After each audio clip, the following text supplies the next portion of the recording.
Salam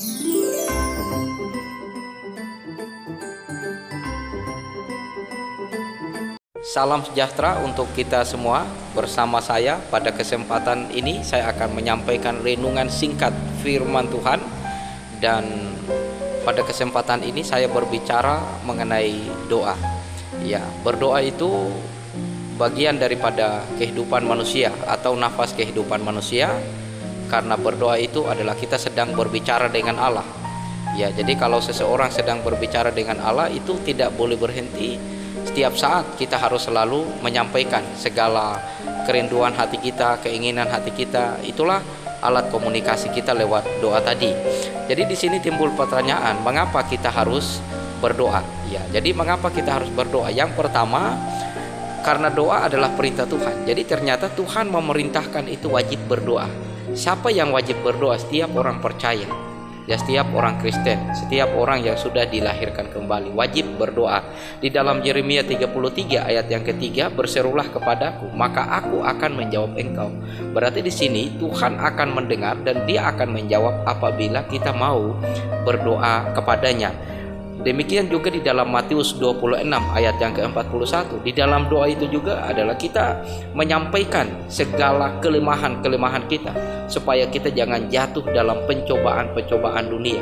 Jadi berdoa sebenarnya adalah bagian untuk penguatan dalam setiap hidup kita, agar kita tidak mudah terpengaruh, agar kita tidak mudah ikut di dalam hal-hal duniawi yang merusak masa depan kita. Jadi ketika seseorang mau berdoa kepada Tuhan, itu artinya dia mau selalu bersandar supaya hidupnya dipakai oleh Tuhan. Ya, jadi mengapa kita harus berdoa? Yang kedua, karena berdoa adalah hak istimewa kita.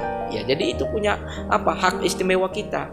Jadi kita harus bersyukur kalau kita disuruh untuk berdoa, karena memang ini hak istimewa kita sebagai orang-orang percaya. Dalam Lukas pasal 18 ayat yang pertama itu kita juga dituntut ya mengenai berdoa. Lalu di dalam 1 Tesalonika pasal yang ke-5 ayat yang ke-17, wajib ya sebagai hak istimewa kita tetap tekun di dalam doa setiap saat ya, setiap detik. Yang ketiga, berdoa adalah tanggung jawab kita ya. Jadi berdoa itu tanggung jawab kita. Jadi tanggung jawab setiap orang percaya. Ya, jadi kita sebagai anak-anak Tuhan harus selalu berdoa. Karena Tuhan akan menjawab ketika kita akan selalu berdoa. Jadi pentingnya untuk selalu berdoa. Berikutnya, pertanyaan berikut, bagaimana kita harus berdoa? Ya, banyak orang mau berdoa tetapi dia belum tahu bagaimana harus berdoa. Artinya kepada siapa dia harus berdoa. Jadi kita di sini adalah bagaimana cara berdoa. Jadi berdoa dalam nama Tuhan Yesus. Ya, bukan kepada berhala-berhala, bukan kepada hal-hal yang lain, tetapi kita harus berdoa kepada nama Tuhan kita Yesus Kristus ya, di dalam Yohanes pasal 14 ayat 13 dan 14 ya. Jadi di sana ketika kita meminta, Tuhan akan menjawab dan Tuhan akan melakukan ya apapun yang kita minta. Jadi bukan kepada berhala kita meminta, atau kepada ya mohon maaf itu kepada arwah-arwah dan juga kepada patung-patung kita meminta. Tidak, itu hanya kepada Tuhan Yesus. Kenapa kepada Tuhan Yesus? Karena Tuhan Yesus adalah Tuhan yang hidup. Jadi kalau Dia yang hidup, berarti Dia tahu segala apa yang kita inginkan melalui ketika kita menyampaikan di dalam doa. Jadi bagaimana kita harus berdoa? Berikutnya juga adalah kita harus berdoa di tempat yang tersembunyi. Maksudnya di tempat yang tersembunyi adalah tempat yang tenang.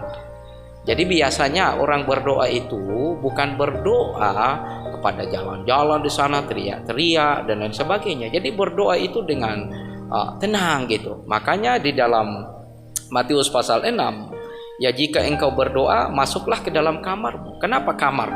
Karena kamar itu tempat yang tenang untuk kita bisa berseru kepada Tuhan. Nah, kalau hari ini ya di dalam persekutuan, di dalam gereja ada tempat yang tenang untuk kita berdoa. Bukan di jalan-jalan kita teriak mau berdoa. Ya, di mobil bisa gak berdoa? Ya, bisa berdoa dengan tenang. Ya, jadi penting ya berdoa Ya, jadi setiap orang percaya harus berdoa di tempat yang tersembunyi, artinya di tempat yang tenang, supaya kita bisa lebih leluasa untuk mau berdoa dengan aman. Kita bisa berdoa karena Tuhan akan menjawab ya segala doa-doa kita. Ya, bagaimana kita harus berdoa? Juga berdoa dengan tekun. Ya, dalam Roma pasal 12 ayat yang ke-12 di sana ya kita wajib ya berdoa dengan tekun. Maka setiap anak-anak Tuhan ya kalau berdoa jangan ragu. Tuhan akan menjawab segala keinginan hati kita. Yang terakhir, bagaimana kita harus berdoa? Ya berdoa jangan seperti orang munafik gitu. Ya berdoa itu seperti jangan seperti orang munafik yang dimaksudkan di situ. Ya mereka sukanya itu berdoa bertele-tele. Itu namanya doa orang munafik. Ya ibarat begini, saya mau makan gitu. Ya doakan makanan itu. Ya beda doa syafaat. Doa syafaat itu semua itu kamu doakan. Tapi ketika kamu berdoa, contoh doa makan atau mau pergi atau mau melakukan, ya itu kamu doakan. Jadi jangan bertele-tele. Bertele-tele artinya mau 100 kali kami ulangi doa itu sehingga apa? Tidak mendatangkan berkat. Dan di dalam doa itu kamu harus mengakui dosa. Ya, jadi mengakui dosa itu penting. Kekudusan di dalam Tuhan itu penting.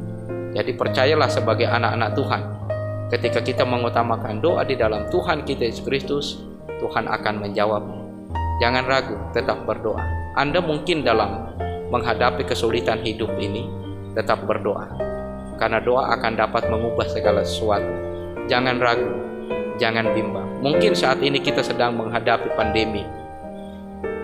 Ada yang kehilangan pekerjaannya, ada juga yang tentu yang sedang buka usaha tidak lancar usahanya. Tapi jangan ragu, jangan bimbang, tetap tenang dan tetap berdoa. Tuhan akan menjawab. Percayalah, anak-anak Tuhan pasti dilindungi, dijaga, dipelihara oleh Tuhan. Sekiranya renungan singkat ini mengenai doa boleh dapat memberikan pencerahan bagi Bapak Ibu, walaupun tidak secara detail ini dijelaskan. Saya percaya Anda dalam keadaan sehat dan tetap tekun di dalam doa. Terima kasih. Salam sehat, salam victory.